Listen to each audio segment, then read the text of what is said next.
튼튼한 안보는 국군이 책임지고 장병들의 행복은 우리가 책임진다. 대한민국 국군 장병들의 행복 소대. 우리는 장병 여러분께 꽤나 진심인 편입니다. 열린 병영, 소통하는 병영으로 여러분들께 한 발짝 성큼 다가가는 여기는 행국입니다. 반갑습니다. 반갑습니다. 오늘은 행군기 가족이죠. 이제 가족입니다. 엄청난 임팩트를 남기고 갔던 조정 TV. 예, 남매 혜인 씨 함께합니다. 반가워요. 반가워요. 잘 지냈죠? 네, 잘 지냈어요. 네. 이렇게 또 다시 오게 되니까 너무 기쁘고요. 진짜요? 네. 네. 오늘도 알찬 정보 많이 준비했으니까요. 많은 기대 부탁드립니다. 네. 자, 오늘 기쁜 소식이 하나 더 있습니다. 국군 장병들의 인권을 보호하고 또 인권을 향상시키기 위해서 7월 1일 군 인권 보호관이 출범했습니다. 박수! 와주세요. 다들 뭔지 알고 치시는 건가요? 이거 뭔지 아시죠? 찍어봐야죠. 아니 뭐 좋은 거겠죠. 네. 군 인권 보호관. 우리는 무엇을 지키나요? 내일의 희망, 오늘의 평화, 흔들리지 않는 신념과 간절한 마음, 그리고 절대 변치 않아야 할 가치, 인권. 군 인권 보호. 세 개 단어 너무 다 좋은 거 아닙니까? 네. 맞습니다. 자, 군 인권 보호관은 국가인권위원회 산하의 기관입니다. 자, 그렇다면 국가인권위원회는 어떤 기관일까요? 국가인권위원회 국가기관이잖아요. 오, 정답. 맞아요. 오, 똑똑해. 그게 어렵지가 않습니다, 여러분. 네, 국가인권위원회는 입법, 사법, 행정기관으로부터 독립돼서 국가 권력을 감시하는 국가기관입니다. 아무래도 또 이제 독립기관이다 보니까 뭐 사건에 대해서 객관적인 조사도 뭐 가능할 수 있겠고 뭐 적극적인 보호가 이루어지겠네요. 네, 뭐 몇 가지를 살펴보자면 인권 침해가 의심되는 상황이 발생했을 때 군부대를 긴급 방문해 조사하는 군부대 방문 조사권이 신설이 됐고요. 군에서 사망사고 발생 시 진실규명을 명확하게 하고 유가족에 대한 지원을 강화한다고 합니다. 군 인권 보호관이 세세한 부분까지도 신경을 쓰는 게 성폭력 사건이 발생하면 피해자를 지원하고 피해자를 잘 보호하고 있는지 점검하는 등 성폭력 사건에 대한 신속 대응을 강화했고요. 인권이 침해당한 사건이 발생하면 진정이나 접수가 없어도 적극적으로 사건을 조사하고 실태를 파악한다고 합니다. 체계적인 군 인권 교육을 진행한 건 물론이고요. 오, 말만 들어도 진짜 너무 든든한데 네. 그럼 군에서 인권 침해를 당했을 때 도움을 요청할 수 있는 건가요? 맞습니다. 자, 군 인권보호관 신고전화 1331번으로 연락하시면 되는데요.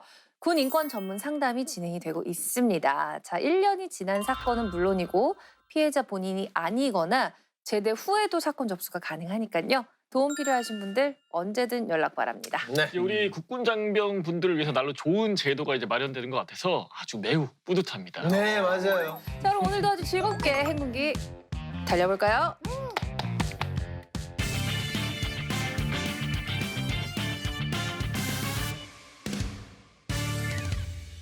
대한민국 국군 장병의 행복 병영 프로젝트 행군기 첫 번째 코너입니다. 55만 국군 장병, 275만 예비역들의 리얼 공감 프로젝트 94군번 김대희 씨도 TV를 시청하고 있는 이 군번도 함께해요. 우리가 어떤 상황의 정점이나 핵심을 말할 때 꽃이라는 표현을 자주 쓰죠. 그렇죠, 그렇죠. 네. 그렇죠. 행군기의 꽃하면 바로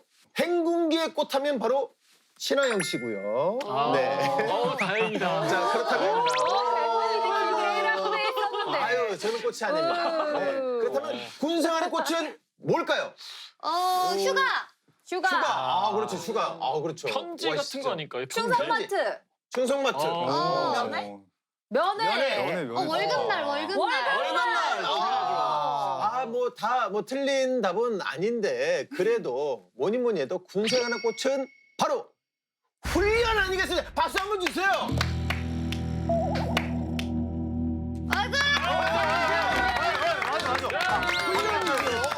진정한 군인으로 거듭나면서 몸도 마음도 단련하는 시간 또 지금 이맘때쯤이면 하는 훈련이 있습니다. 맞죠. 군 생활의 꽃 훈련이죠. 그렇죠. 지금 한창 하는 훈련은 유격 훈련. 보통 12월부터 2월 사이에 혹한기를 하고 6월부터 9월 사이에 유격을 하죠.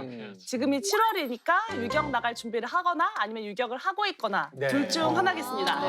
네. 요즘 한창 훈련 시즌이나 그런지 한국의 SNS에도 훈련에 관한 이야기들이 막 넘치고 있어요. 네. 그래서 몇 가지 소개를 해드리자면 저 입대하고 처음 유격 훈련 받았는데 보직 변경하고 싶습니다. 어. 유격 훈련 안 하는 보직 알려주세요. 뭐 이런 이야기도 있고요. 유격 훈련도 힘든데 혹하기는 얼마나 더 힘든 건가요? 뭐 이런 좀 질문을 빙자한 하소연들이 살짝쿵 들려오고 있어요. 유격 훈련을 네. 안 하는 보직은 없어요. 네, 근데 그 중에서도 제가 가장 마음 아픈 사연을 한번 골라봤는데요. 저 4대 배치 받자마자 유격 훈련부터 시작해서 혹한기 2번, 대대 ATT 3번, RCT 2번 정말 훈련이란 훈련은 다 받았는데 전역을 한 달 앞두고 또 유격이 잡혀 있네요. 저처럼 불운한 사람이 또 있을까요? 아하, 그래요. 이거 뭐 불운이라고 해야 될지 모르겠습니다. 하지만 뭐 불운이라고 한다면 네. 그렇게 불운한 사람이 또 있을 수 있습니다. 이분은 그래도 말년의 유격이죠. 말년에 혹한기 훈련을 받고 전역하는 장면도 있습니다. 근데 혹한기랑 유격이랑 뭐가 더 힘든가요? 근데 이거는 정말 그 개인 차도 네. 있고 부대 차이도 있고 지역 차이도 워낙 그 다양해가지고 이제 저처럼 이제 최전방에서 근무한 사람들 같은 경우에는 이제 추위에 너무 고통을 당하다 보니까 네. 이제 혹한기가 사실 힘들었다고 하는 분도 많이 계시고 예를 들어 날씨가 좀 따뜻하거나 뭐 예를 들어 뭐 비교적 날씨 환경이 좋으면은 차라리 그래도 유격이 낫다 이런 분들 계신데 워낙 이제 호불호 그리고 사람마다 다릅니다. 이게 예비역들이 모이면 맨날 싸우는 주제가 이겁니다. 뭐 무슨 훈련이 힘들다는 둥, 무슨 뭐 무슨 훈련 받아봤냐는 둥. 힘든 건 매한 가지죠. 뭐 네. 그래도 말 나온 김에 우리 장병들한텐 어떤 훈련이 가장 힘든 훈련일까요? 궁금해요? 궁금해요? 궁금하면 500원? 궁금하면 지금부터 집중을 하고 TV로 모여! 랭킹 TV! 국군 장병들이 어떤 훈련을 가장 힘들어하는지 준비해왔습니다. 네. 피땀 눈물, 오. 피땀 눈물, 내 마지막 숨을 낭독해야 북한 훈련 베스트 5! 네, 오늘도 효자손이 SNS에서 친절하게 설문조사를 진행해 줬죠?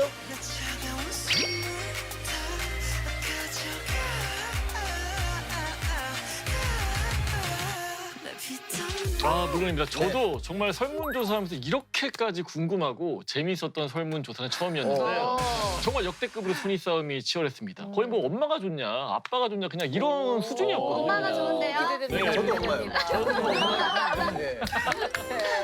자, 우리 장병들이 어떤 훈련을 제일 힘들어하는지 자 5위부터 발표해 주시죠. 데이데이 돌아왔어요. 돌아왔어요.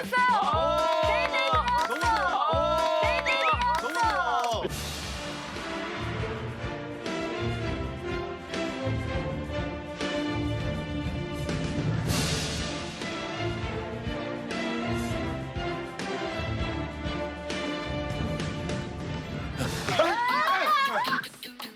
원수는 은하무 다리에서 만난다더니 데이데이를 부활시킨 여민 이병 드디어 만났군.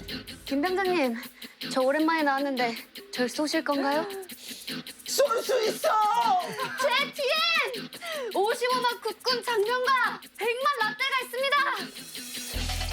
네. 이여미병 날 쏘고 가라.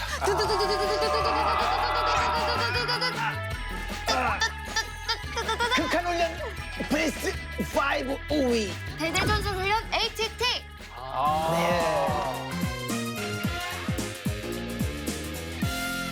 자, 극한 훈련 5위 대대 ATT였습니다. ATT 훈련은 좀 생소하신 분들도 있을 것 같은데 네. 어떤 훈련이죠? ATT 훈련은 훈련 중에 가장 기본이 되는 훈련이죠. 전시 상황을 가정해서 다른 대대랑 실전처럼 공격과 방어를 주고받으면서 하는 훈련이에요. 비교적 자주 하는 훈련인데 훈련 강도가 만만치 않죠. 저 이제 보통 이제 4박 5일 훈련을 하는데 전시상을 가정해서 하다 보니까 정말 이게 실전처럼 하거든요. 또 기갑 부대는 전차를 끌고 나오고 헬기 날아다니고 뭐 저 같은 보병들은 완전 군량하고 작전 짜고 주둔지 옮기고 또 주둔지 옮길 때마다 또 진지 만들고 철수하고 이 과정을 그냥 계속 반복한다고 보면 됩니다. 아무래도 또 이기려면 작전을 잘 짜야 되기 때문에 작전자가 또 잠을 잘 못 자는 경우도 많고요. 네. 이 ATT 훈련이 더 힘든 이유가 또 있습니다. 이 ATT의 뜻이 Army Training Test, 전수훈련 평가거든요. Not bad.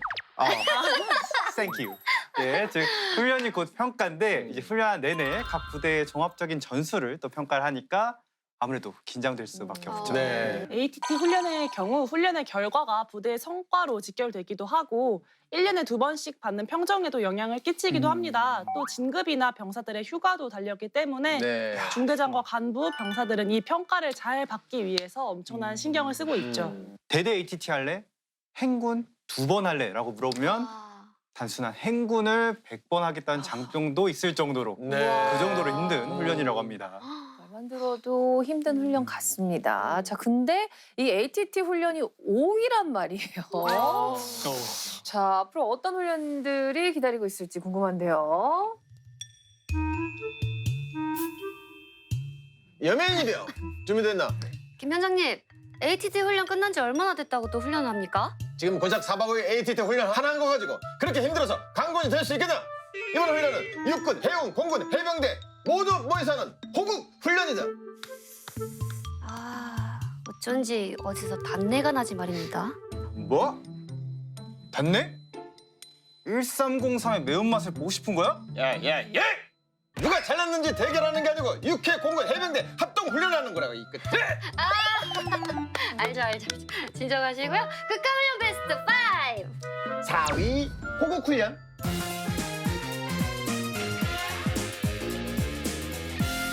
자, 호국 훈련. 어떤 훈련인 거죠?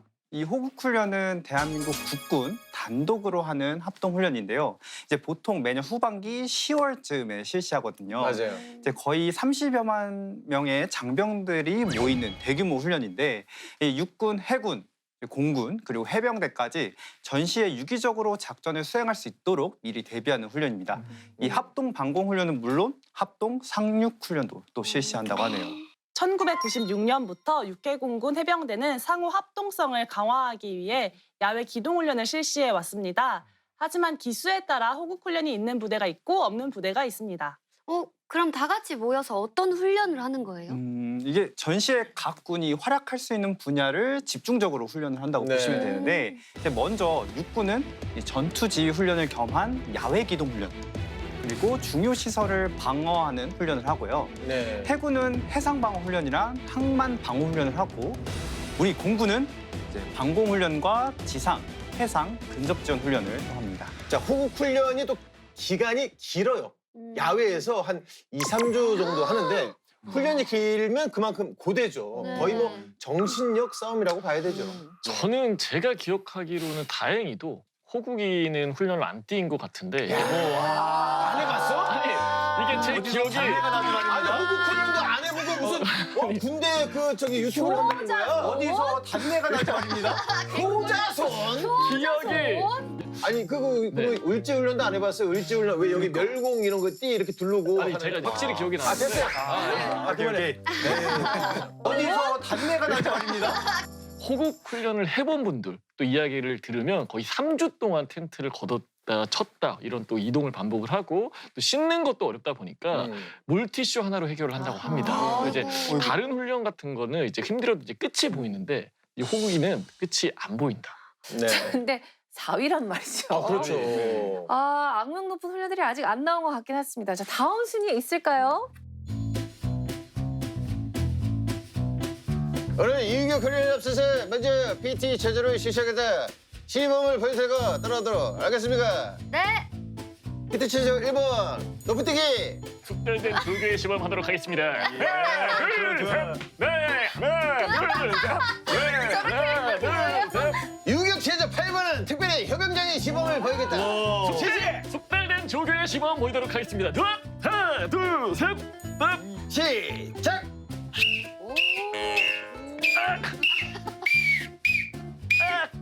펴고 다리 각도 유지한다. 군대 극한훈련 베스트 5 3위 유격훈련. 실밥판에 휴가!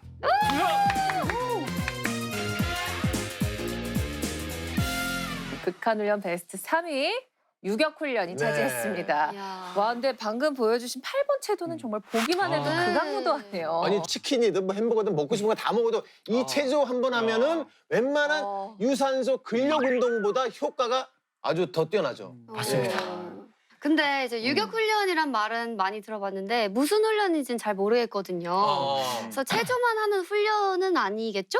아니죠. 이 PT 체조, 참호격투, 행군, 화생방, 레펠, 장애물 코스 등 많습니다. 하지만 결국에는 체조로 시작해서 체조로 끝나는 훈련이라고 해도 과언이 아닌 게 이 참호격투 하기 전에 몸 푼다고 PT 체조 하고요. 행군 하기 전에 몸 푼다고 PT 체조 하고요. 와. 화생방 하기 전에 몸 푼다고 PT 체조 하고요. 그리고 레펠 하기 전에 몸 푼다고 PT 체조 하고요. 네, 체조는 원 없이 할 수 있는 훈련이죠.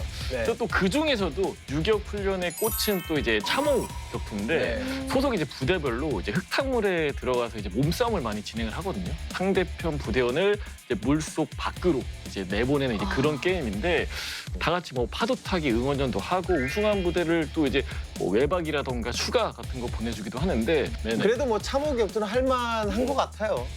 유격의 꽃은 화생방이죠. 정말 신체에 있는 모든 구멍이라는 구멍은 다 열리는 신세계를 경험할 수 있는 네, 화생방. 뭐 이것도 그나마 낫다 하는 친구들도 있어요. 고소공포증 있는 친구들은 레펠. 너무 힘들죠. 그 레펠이 그거 아니에요? 높은 곳에서 이렇게 뛰어내리는. 네, 맞아요. 그냥 뛰어내리면 죽어요. 네, 그냥 뛰어내리면 죽고. 그렇죠. 예, 예. 근데 실제로 느낌은 진짜 그냥 뛰어내리는 듯한 느낌이 들긴 하는데 이 인간이 가장 공포를 느끼는 높이 10에서 15m 높이의 건물에서 줄 하나에 그것도 두껍지도 않아.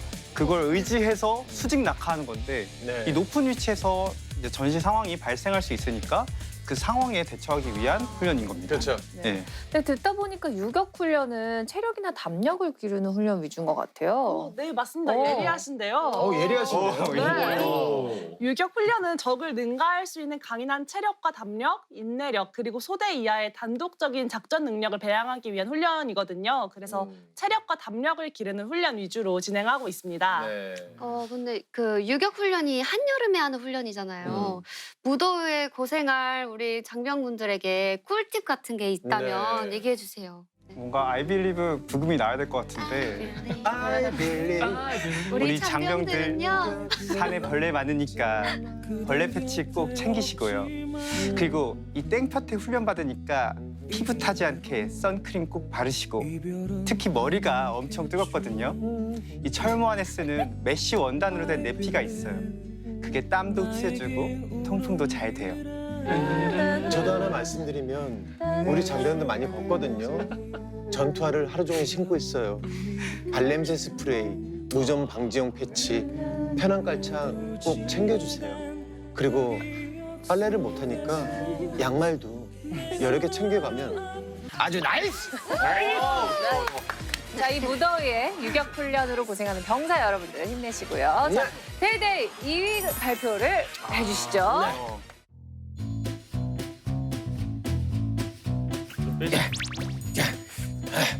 여매명 예. 훈련 갈 준비 다 됐나? 아니 ATT도 다 끝났고 호국 유격도 다 끝났는데 이 추운 날 또 무슨 훈련을 합니까? 그리고 김 병장님 이사 갑니까? 뭔 짐을 이렇게. 동상 이 몸이란 말도 모르나? 혹한기에 동상 걸리기 전에 이 몸부터 챙겨라. 챙길 수 있는 거 다 챙겨놔. 아니 그냥 난로 하나만 챙기면 되는 거 아닙니까? 뭐라고? 정답을 안 챙겨? 자, 난 다 챙긴 것 같아. 많이 무거워 보이지 말입니다. 자, 이제 나를 따르라.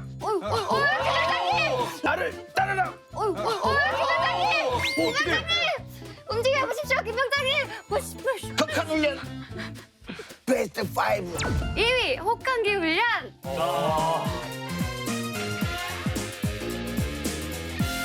자, 혹한기 훈련. 너무나도 유명한 훈련입니다. 기분 탓인지 지금 녹화장에 엘사가 다녀간 것 같아요. 자, 유격훈련, 혹한기 훈련. 어떻게 더 괴롭습니까? 일단은 그 육군 훈련의 양대 산맥이긴 한데 랭킹 순위가 말해주고 있지 않습니까? 100번 물어봐도 100번 다 혹한기 훈련이라고 말씀하시는 분들이 많을 거예요. 네, 막 이제 TV에서 보면 겨울에 이제 군에서 꽁꽁 언 강을 막 깨가지고 입수 풍덩 막 하잖아요. 네. 저는 그런 장면 볼 때마다 진짜 혹한기 훈련을 저렇게 하나 진짜 대단하다 이런 생각을 많이 했어요. 이 전방이나 산악지대에 위치한 부대는요, 정말 거짓말 조금 더 안 보태고 오, 추위 날씨가 시베리아보다 추워요. 네. 그런 날씨에서 산속에서 훈련하면서 생존까지 해야 하는 극한의 훈련입니다.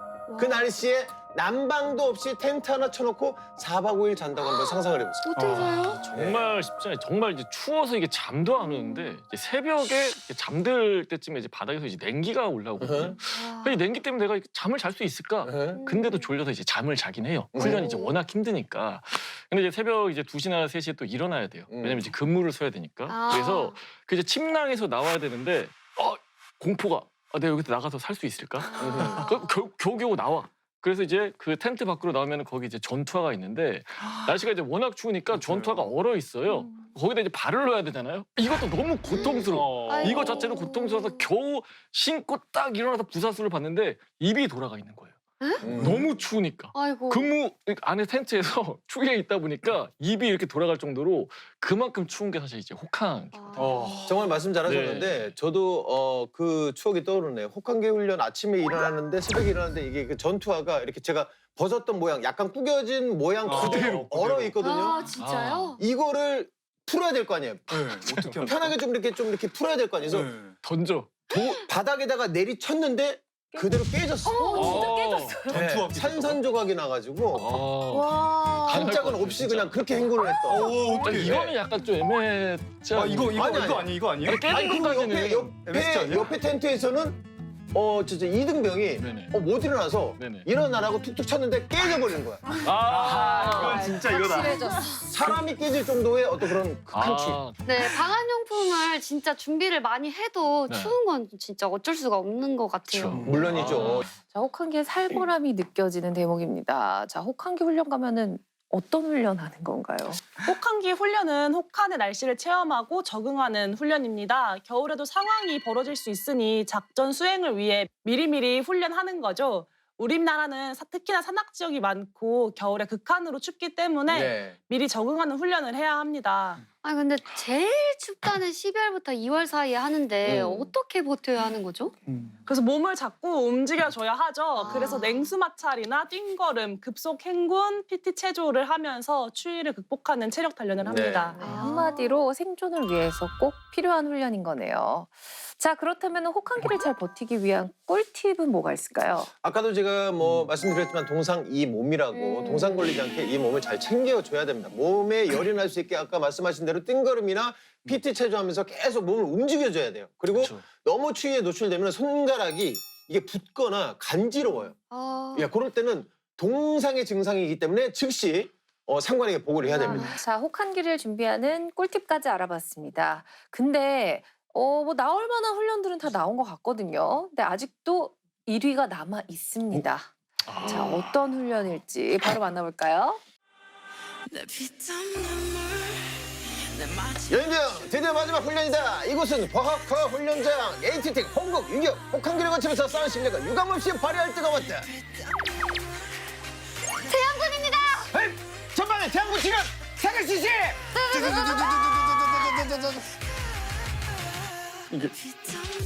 총알이 떨어졌다. 실전 같았다. 전투는 실전이지 말입니다. 극한 훈련 베스트 5. 1위 KCTC.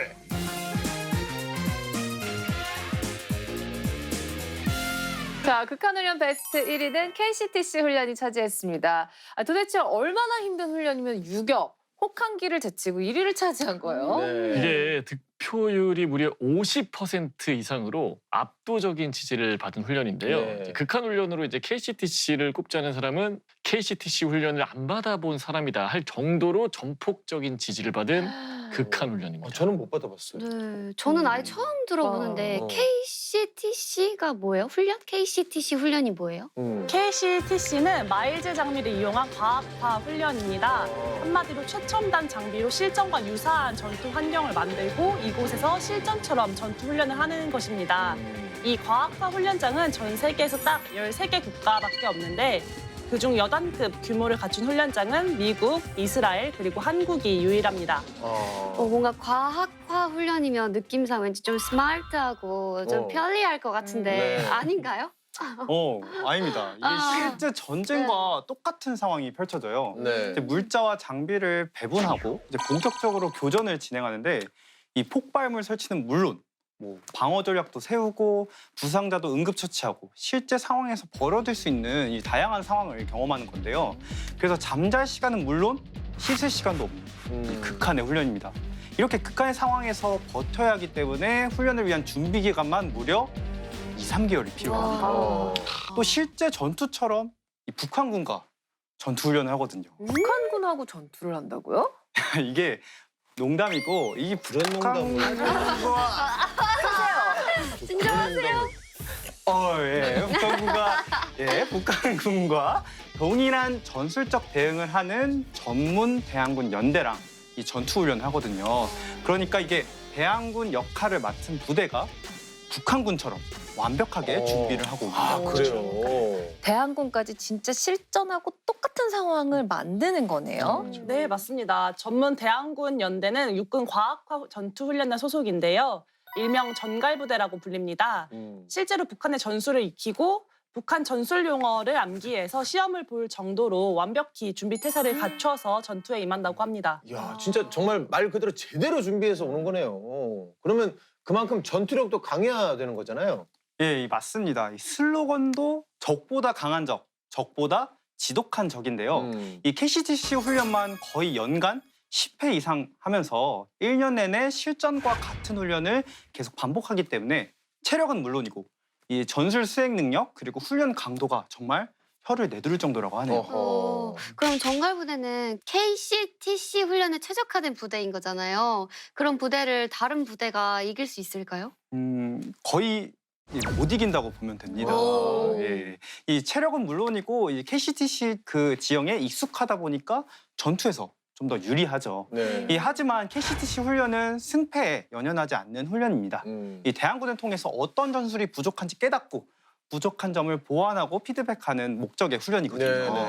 그래서 장병들의 전투력을 더욱 높여서 더욱 강한 부대가 되는 것이 목표이기 때문에 함께 성장하는 파트너 관계라고 보시면 됩니다. 네, 점점 훈련들이 체계화되고 기술도 발전되니까 우리나라 군사력이 더욱 막강해지는 것 같습니다. 정말 네. 자랑스럽고요. 자, 오늘 충성TV가 준비한 소식은 여기까지입니다. 네, 오늘도 아래 나가는 주소로 재미난 사연, 궁금한 이야기 많이 보내주시고요. 다음 주에 더욱더 알찬 충성TV로 돌아올게요. 네, 함께해주신 김수영 선생님 감사합니다. 감사합니다.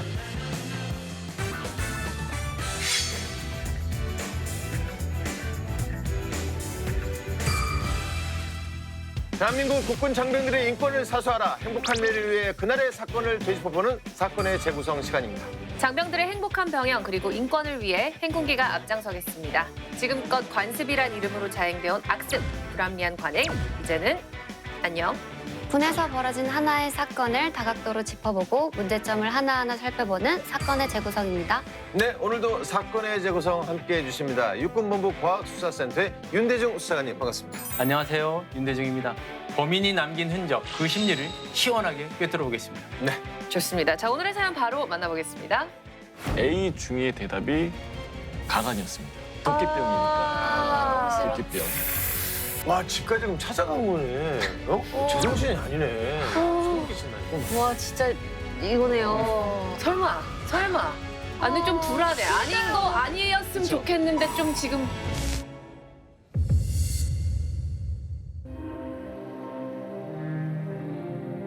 칠흑같이 어두웠던 밤, 그 어둠을 수놓은 듯이 검은 연기가 뜨거운 열기와 함께 퍼져나가기 시작하는데요. 그러더니 곧 하는 사이렌 소리가 들려오기 시작합니다. 불이 난 거예요? 화염이 집 한 채를 집어삼키고 있었는데요. 집은 곧 재로 변해버렸고요. 그리고 누군가 그 앞에서 망연자실하게 앉아 있었습니다. 아이고, 저게 어떻게 마련한 집인데. 갑자기 왜 불이 난 거예요? 아니 이게 순식간에 제로 변할 정도면 혹시 이 방화가 아닌가 의심되네요. 그래서 화재에 대한 조사가 시작이 됐어요. 네. 그런데 동네에 이상한 소문이 돌기 시작했던 겁니다. 누군가 그 집에 불을 지르는 범인을 봤다는 거죠. 그러니까 목격자 증언을 토대로 CCTV 추적 수사 끝에 범인이 잡혔는데 범인은 군인이었어요. 군인이었다고요? 군인이 왜? 무슨 뭐 원한이 있었나? 사건의 발달은 불과 2달 전 A 중위 부대에 B 하사가 전입을 옵니다. 새롭게. 네. 그리고 그날 저녁엔 B 하사의 전입을 환영하는 소소한 자리가 마련이 됐죠. 같이 근무하던 동료들끼리 저녁을 먹으러 갔습니다. 네.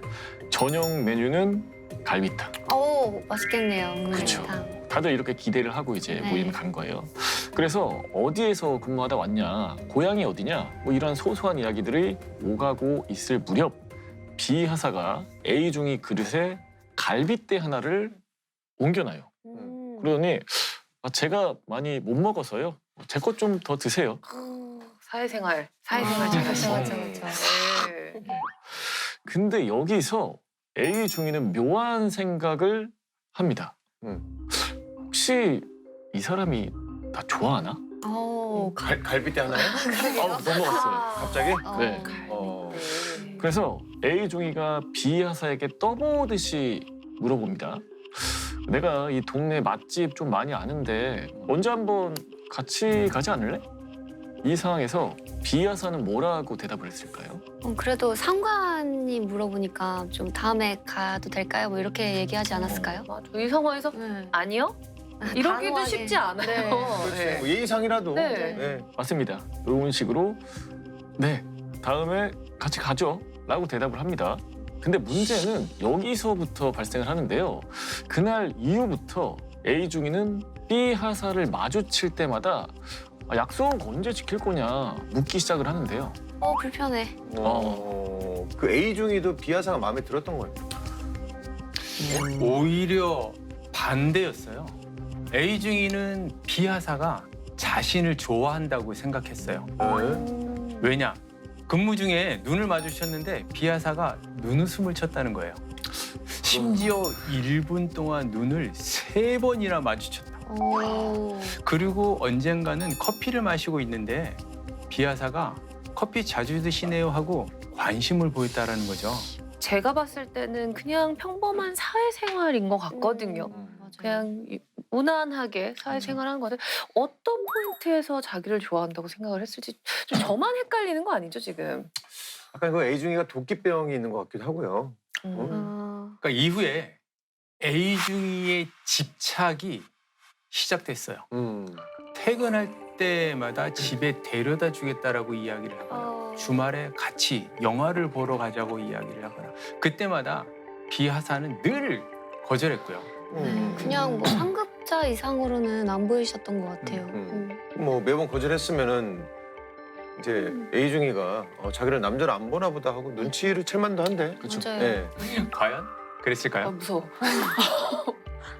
A 중위는 B 하사가 쉽게 마음을 내주기 싫어서 튕긴다고 생각했어요. 튕긴다고 생각했어요. 최악이야. 도끼병이니까. 도끼병. 그러다가 이제 어느 날 사건이 하나 발생하는데요. 업무차 2사람이 함께 다른 부대로 교육을 받으러 가는 중이었거든요. 이동하면서 뭐 이런저런 얘기를 당연히 했겠죠. 그래서 A 중위가 이런 질문을 합니다. 부모님은 뭐 하시냐? 어디 사냐? 그래서 B 하사도 뭐 별 질문 아니니까 생각 없이 당연히 대답을 했죠. 그래서 부대 근처 어디 사신다, 뭐 농사 지으신다. 그런데 돌아온 A 중위의 대답이 가관이었습니다. 부대 근처면 결혼을 허락받으러 가기도 좋겠다. 주말에 한번 자주 찾아뵈야겠네. 주소 좀 알려줘. 갑자기 결혼이요? 아니, 왜 이렇게 전개가 빠르죠? 이거 너무 이거는 좀 선을 세게 넘은 것 같은데. 맞아요. 네. 사귀는 사이도 아닌데 결혼까지 생각을 한 거예요? 앞선 가죠. 도끼병인데 앞선 너무 가죠. 앞서가네. 와, 진짜. 그때 B 하사는 무서운 감정을 넘어서 공포감까지 느꼈다고 해요. 그럴만해요.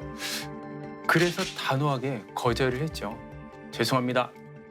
이성으로 안 보입니다.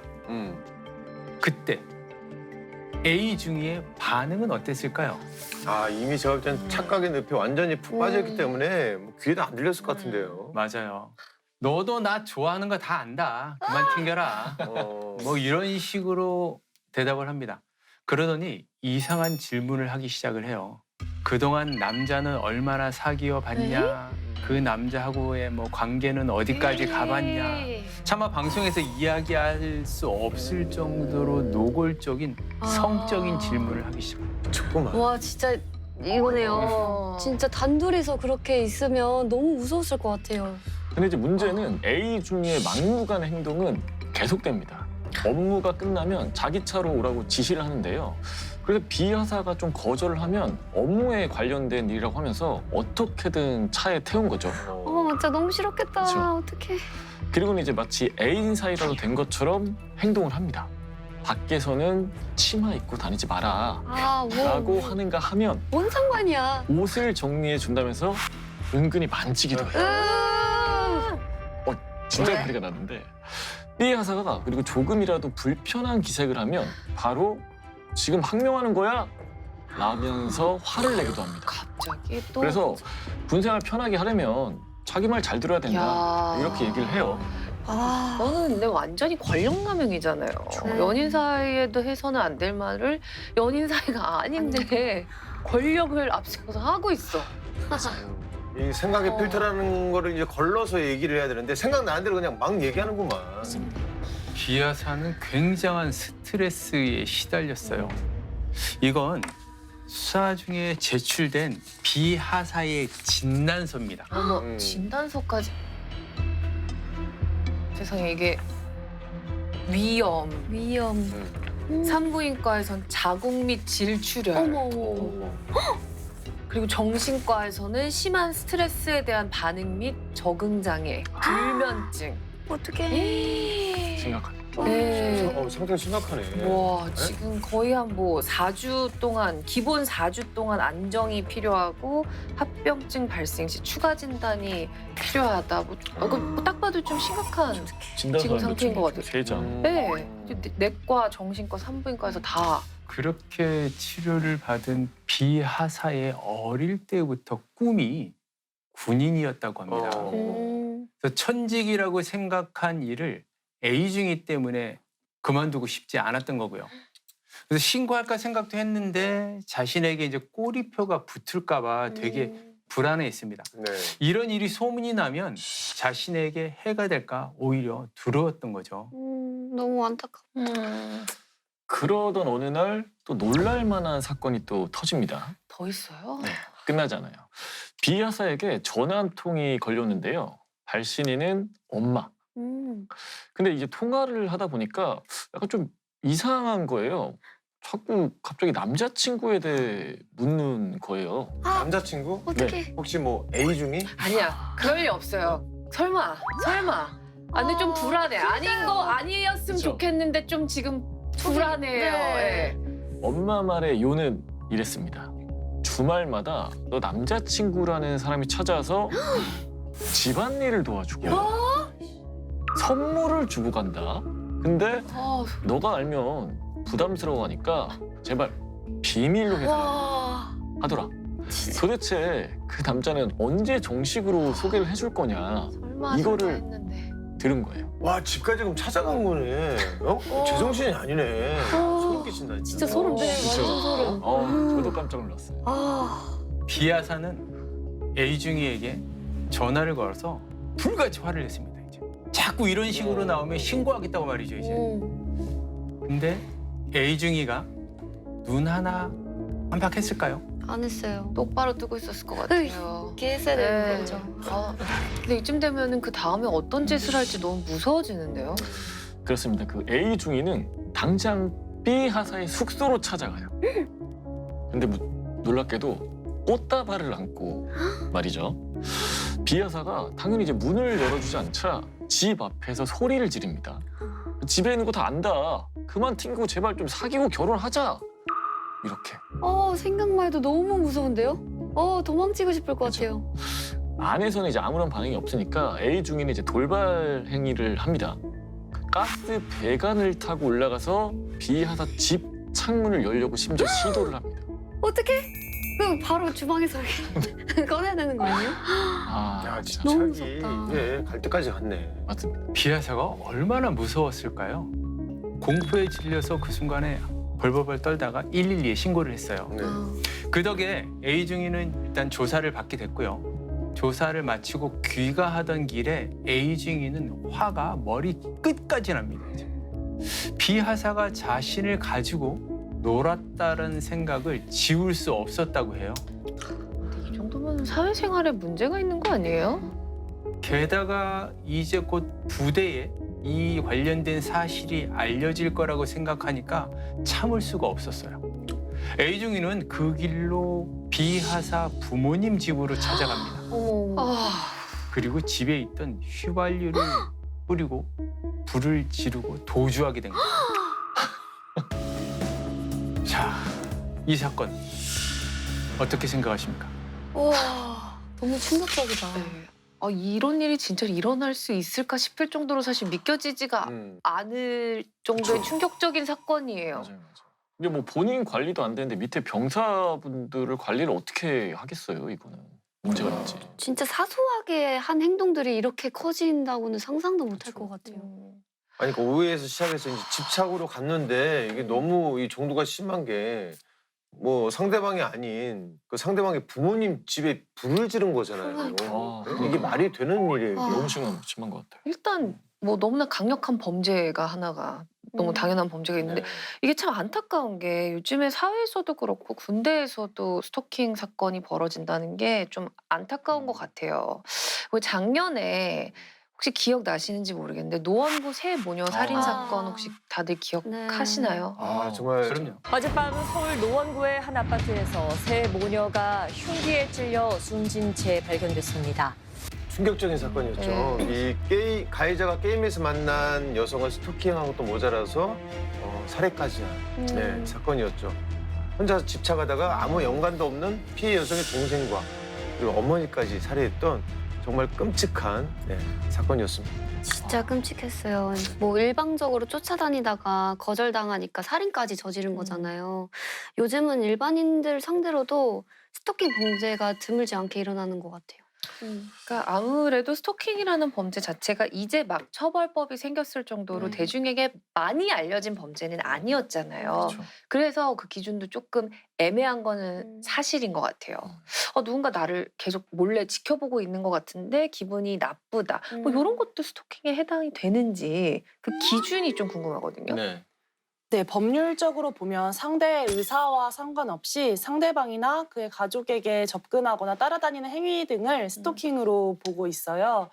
집 근처나 직장 근처 같은 장소에서 기다리거나 지켜보면서 상대에게 불안함이나 공포심을 심어주는 건 역시 스토킹이라고 보고 있습니다. 그러니까 결국에는 피해자의 의사가 제일 중요한 거네요. 상대방이 싫어하는데도 공포와 불안을 주는 행동을 계속해서 한다면 그게 꼭 과격한 범죄로 이어지지 않더라도 스토킹이 될 수 있는 거네요. 네, 맞습니다. 호감을 표시하려는 의도였다고 해도 상대방이 원치 않는다면 굉장히 불쾌하고 무서운 경험이 되기도 하니까요. 스토킹은 사생활의 비밀과 자유, 행복 추구권을 침해하는 인권 침해 행위이기도 합니다. 이게 뭐 인권 침해면서도 이제 범죄까지 된다면 이건 무조건 처벌을 받는 거겠죠. 물론입니다. 그래서 스토킹 처벌법이 제정된 것이기도 하고요. 스토킹 범죄를 저지른 사람은 3년 이하의 징역 또는 3천만 원 이하의 벌금에 처해집니다. 흉기나 위험한 물건을 이용하여 스토킹 범죄를 저지른 사람은 처벌 수위가 더 높아지는데요. 5년 이하의 징역 또는 5천만 원 이하의 벌금에 처합니다. 또 사안에 따라서 재범 예방에 필요한 수강 명령이나 스토킹 치료 프로그램 이수 명령도 받게 될 수 있습니다. 아니, 이해할 수가 없는 게 싫다는 사람은 왜 몰래 따라다니고 지켜보고 괴롭히는지 이 스쿼드는 왜 그런 행동을 하는 겁니까? 일단 스토커들은 피해자도 자신을 좋아한다고 착각에 항상 빠져 있어요. 그런 환상을 가지고 스토킹을 하는 거죠, 이제. 그래서 상대방의 의사와 상관없이 피해자에게 접근해서 내 마음을 왜 몰라주냐 이런 식으로 자신의 감정을 일방적으로 토로하거나 집착적으로 접촉을 하는데요. 이 과정에서 피해자가 싫어하는 행위를 하면서 피해를 끼치거나 폭행을 하는 것을 스토킹이라고 합니다. 사실 뭐 이번 사건도 마찬가지인 게 그 비하사가 굉장히 좀 불편해하고 이제 거절 의사까지 밝혔잖아요. 근데 A 중위는 이 거절 의사를 무시하고 사실 또 계속 또 집착을 한 건데 이거는 왜 그런 거죠? 그게 스토커들의 특성이라고 해요. 자기 중심적이고 상식 밖의 행동을 하죠. 이제 상대방에게 애정을 요구하면 사랑이 이루어질 거라고 믿거든요. 보통 사람들은 그걸 착각이라고 생각하는데 스토커들에게는 아니에요. 상대방의 거절을 가볍게 튕기는 걸로 생각하고 계속 집착합니다. 이제 대부분의 자기 통제력이 부족하고 망상 장애의 특징을 보이기도 해요. 그렇죠. 이번 사건이 딱 그런 네. 사건이잖아요. 뭐 비하사가 갈빗대 한 대 준 거 가지고 자기를 좋아한다고 착각하고 그 옆에 A 중위가 아닌 그 누가 앉았어도 그 사람은 맞아요. 그 사람한테 갈빗대를 줬을 텐데 맞아요. A 중위는 비하사가 자신한테 호감이 있다고 착각을 하잖아요. 그래요. 그래서 그걸 망상이라고 해요. 그러니까 현실하고는 동떨어진 사고와 판단을 하고 그걸 진리인 것처럼 믿는 걸 말해요. 그 중에서도 A 중위는 관계망상 증상으로 보이거든요. 관계망상 증상은 아무런 근거 없이 주위의 모든 것이 자기하고 관계가 있거나 어떠한 의미가 있다고 생각하는 망상인데요. 비하사의 특정 행동에 대해서 자신의 그 호감이 있다는 그런 단서로 말도 안 되게 해석을 해버리는 망상인 거죠. 네. 그리고 A 중위가 정말 말도 안 되는 요구도 많이 하잖아요. 뭐 업무적으로 할 얘기가 있다면서 차에 태우는가 하면은 뭐 치마를 밖에서 입지 말라는 등 장소리를 막 했어요. 근데 뭐 이렇게 좋아할 것 같진 않잖아요, 상대방이. 왜 이렇게 싫어할 만한 행동들을 골라서 하는 거예요? 스토킹 범죄자들은 피해자에 대한 어떤 병적인 소유욕과 집착을 보여요. 그러니까 대부분 상대방을 물건처럼 소유하고 싶어 하죠. 이 과정에서 피해자가 어떤 피해를 입든 일단 상관없어요. 상대방의 의사와 감정은 일단 안중에도 없는 상태에서 스토커들은 공격적이고 강제적이면서 맹목적으로 행동을 하거든요. 지금 관계를 보면 비하사가 약자잖아요. 그러니까 A 중위가 상관이니까 뭐 거절하면 항명하냐, 뭐 군생활 힘들어질 수 있다 이렇게 협박도 하는데 이렇게 지위를 이용해서 사적인 지시를 하는 것도 처벌을 받을 수 있나요? 네, 물론입니다. 이 사안의 경우 협박을 하며 법률상 의무가 없는 일을 강요했죠. 이건 형법상 강요죄에 해당합니다. 또한 품위유지 의무 위반으로 징계될 것으로 보이는데요. 반복성, 계획성, 고의성 등을 고려하면 정직 이상의 중징계를 받을 것으로 예상됩니다. 또 이제 비하사의 부모님한테도 접근을 했잖아요. 이게 비하사랑 이제 교제 중이고 또 결혼할 사이라고 또 거짓말을 하고 원래 사실 찾아가는 것도 너무 이게 상식적으로는 이해가 안 되거든요. 그렇죠. 스토커들은 보통 상식으로는 납득이 안 될 정도로 집념이 되게 강합니다. 그렇죠. 그러니까 상대방의 마음을 얻기 위해서 나쁜 의도를 가지고 상대방의 부모님에게 일단 접근을 한 거죠. 그러니까 비하사 몰래 부모님을 찾아가서 선물도 주고 농사일도 해주고 그러면서 비하사의 마음을 얻으려고 한 거예요. 그러니까 비하사 입장에서는 불쾌감을 넘어서 불안감과 공포심을 느낄 만한 행위였고요. 근데 혹시 부모님을 찾아가서 사귀는 사이라고 말을 한 것도 처벌이 되나요? 단순히 그렇게 말한 것만으로는 아쉽게도 처벌까지는 해당하지 않을 것 같습니다. 왜요? 거짓말을 했는데? 네, 거짓말. 왜요? 네. 사기 아닙니까 사기? 맞아. 사기라고 하려면은 그거에 대한 처분 행위가 또 있어야 되는데 그렇지 않았고 이 사건 같은 경우에는 이제 판례를 보게 되면은 상대의 부모님에게 거짓말을 한 거는 불특정 다수를 상대로 한 거짓말도 아니기 때문에 명예훼손죄의 구성 요건에 또 해당하지 않을 것으로 보입니다. 대신에 비행과 과실의 정도에 따라서 군 내부적으로는 징계를 받을 수도 있을 것 같습니다. 진짜 징계라도 받았으면 좋겠어요. 진짜 이래저래 비하사가 너무 힘들었을 것 같아가지고 원치도 않는 사람이랑 엮여가지고 스트레스 너무 많이 받았잖아요. 맞습니다. 비하사뿐만 아니라 실제 스토킹을 당했던 많은 피해자들이 우울증, 불면증, PTSD라고 얘기하는 외상후 스트레스 장애 등을 진단받기도 하고요. 정신적으로 많은 고통을 호소하기도 합니다. 좀 안타까운 게 비하사가 좀 더 발빠르게 대처를 했으면 더 좋지 않았을까 하는 생각이 드는데 왜 그렇게 가족들한테도 말하지 못하고 혼자서 이렇게 끙끙 앓았을까요? 그랬으면 되게 좋았겠죠. 그런데 피해자에게는 왜 피해 신고를 빨리 하지 못했냐 이런 질문이나 물음 자체가 2차 피해가 될 수도 있어요. 아니 저는 그냥 생각만 한 겁니다. 돌보진 않고. 아니 저 혼자. 네네. 게다가 군이라는 조직의 특수성이 강하게 이게 대처하는 게 부대의 상관에게 대드는 행위라고도 생각할 수도 있었고요. 그러니까 단순히 남녀 문제로 보는 주변의 어떤 편견도 두려웠을 거고요. 근데 그러고 보니까 또 A중이는 하필 그 왜 꼭 방화를 복수의 방법으로 선택을 했을까요?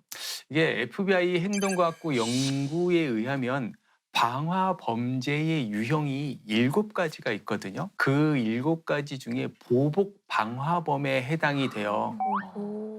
개인적인 동기를 가지고 방화를 선택했다고 볼 수 있어요. 방화는 다른 범죄에 비해서 되게 손쉽게 저지를 수 있는 대신에 인명과 재산상의 큰 손실을 불러일으킬 수 있어요. 화재는 불이 다 꺼지기 전까지는 모든 걸 다 집어삼키니까요. 큰 피해를 주기에는 적합하다고 생각했을 거예요. 아주 방화는 심각한 범죄. 아니 진짜 복수를 하려고 불을 지른 것까지 생각해 보면 그냥 보통 단단히 미친 사람이 아닌 것 같은데 어떤 처벌을 받게 될까요? A중이가 비하사 부모님의 집에 불을 지른 건 무기징역 또는 3년 이상의 징역에 처해지는 현주건조물 방화죄에 해당합니다. 징계로는 파면에서 해임에 이르는 중징계가 내려질 것으로 예상됩니다. 아주 엄히 처벌하고 있으니 모방범죄는 다들 꿈도 꾸지 마시길 바랍니다. 네. 그래야죠. 네. 자, 그럼 오늘 사건 다시 한번 되짚어 보겠습니다. A중이는 비하사를 스토킹했는데요. 성적인 발언을 하거나 만지는 것도 서슴지 않았습니다. 자, 끝끝내 집에 강제로 들어가려고 하다가 마음대로 되지 않자 결국 불까지 질렀습니다. 이게 또 비하사가 성적인 수치심을 느낄 만한 그런 상황도 있었잖아요. 뭐 그동안 남자는 얼마나 만나봤냐 뭐 이런 저질 질문을 하면서 몸을 터치하기도 하고요. 이것도 당연히 처벌을 받았으면 하는데 어떤 처벌을 받을까요? 업무상 관계에서 성적 굴욕감이나 혐오감을 느낄 만한 발언을 하는 것은 성희롱에 해당하여 기본 정직 이상의 징계를 받을 것으로 보입니다. 또 손이나 몸을 만지는 것은 추행에 해당하는데요. 피해자와 가해자의 신분이 군인이므로 군형법상 군인 등 강제추행에 해당합니다. 이 경우 1년 이상의 유기징역에 해당합니다. 강제추행의 징계 수위는 기본이 강등인데요. 다만 이 사건의 경우 상급자가 지위를 이용해 하급자인 피해자를 상대로 반복적으로 범행을 저질렀기 때문에 더 무거운 징계를 받을 수도 있을 것으로 보입니다. 그렇다면 파면까지도 가능할 것으로 보입니다. 자, 그리고 집에 찾아갔는데 문을 안 열어주니까 창문으로 들어가려고 했잖아요. 이거는 어떤 처벌을 받게 될까요? 가스배관을 타고 올라가서 창문을 억지로 열려고 한 행위는 형법상 주거침입 미수죄에 해당합니다. 주거침입죄는 500만 원 이하의 벌금에 처해지고 미수범도 처벌받게 됩니다. 그리고 가스 배관을 타고 올라갔기 때문에 그 한국 도시가스공사에서도 가만히 있지 않을 것 같거든요. 피해 보상. 예. 그렇죠. 예. 전망증이 상당히 진짜 무섭네요. 관계망상 증상. 네. 그리고 최대한 신속하게 112에 신고해서 도움을 요청해야 합니다. 스토킹 범죄는 추가적인 범죄가 발생하는 경우가 많습니다. 따라서 신변 안전을 확보하는 것이 먼저 가장 중요하겠고요. 긴급한 경우 경찰관의 직권으로 주거로부터 100m 이내 접근 금지나 전기통신을 이용한 접근 금지 처분을 내릴 수 있습니다. 스토킹 피해 입증을 위해 증거를 수집해두는 것도 도움이 되겠는데요. 통화 수신 기록, 통화 내용 녹음, 아니면 문자나 이메일 내용을 저장하거나 캡처해두는 것, 또는 CCTV나 차량용 블랙박스 동영상 확보를 해두는 것이 좋겠습니다. 네. 이번 사건이 참 안타까운 게 사건의 피해자가 신입하사였잖아요. 네. 그러니까 부임한 지 얼마 되지 않아서 더 사건에 대처하기가 어려웠을 텐데 좀 이렇게 어려움을 겪고 있는 초급 간부들을 위한 군의 대응 방안이 따로 있을까요? 초급 간부의 경우 인사상 불이익을 우려해서 상담을 기피하는 게 보통 일반적이거든요. 그래서 고위험군을 대상으로 익명 상담 프로그램을 시범 진행했고 앞으로 차츰 확대해 나갈 예정입니다. 네네. 또 초급 간부에 특화된 프로그램도 있는데요. 초급 간부의 행복한 군 생활을 돕기 위한 프로그램과 인성 함양 캠프 그리고 리더십 향상 워크숍도 열고 있습니다. 네. 10번 찍어서 안 넘어가는 나무가 많아요. 없다는 그 속담은 그냥 맞아요. 옛말이고요. 맞아요. 상대방이 싫다고 하면 당장 그만두시길 바라겠습니다. 혹시 군에서 비슷한 피해를 받고 있다면 성고충 전문 상담관을 통한 상담을 받아보는 것도 도움이 될 것 같습니다. 네, 국군장병 여러분들의 소중한 인권을 지키기 위해 국방 헬프콜 1303번이 24시간 365일 열려 있습니다. 여러분의 인권이 침해당했을 때는 주저하지 마시고 도움을 요청하시길 바랍니다. 자, 그럼 오늘 사건의 재구성은 여기서 마무리하도록 하겠습니다. 모두가 웃을 수 있는 군대가 되는 그날까지 아름다운 병영 문화를 만들어가는 행군기가 함께합니다. 다음 주에도 많은 기대 부탁드립니다. 차렷 경례 해군 A병사는 은밀한 제안을 합니다. 자기 대신에 수능을 쳐달라는 거예요. 무슨 말이에요, 그게? 네? 비병사를 이용한 거잖아요. 어머니 병원비가 필요하다는 것도 물론 다 거짓말이었겠죠. 돌아가셨는데 이만한 돈 얼마나 어디다 써? 김쭉 이 사건 다들 어떻게 생각하십니까? 자, 날이면 날마다 오는 게 아닙니다. 준상TV 홈쇼핑 오늘은 아주 알찬 구성으로 준비됐습니다. 가을에 상징하면 여러분 뭔가요? 분위기 있는 코트, 어떤 코트? 트렌치 컷. 트렌치 코트. 대박. 한때 제 가을 교복이었죠. 이거 아니에요? 이거 본 것 같아.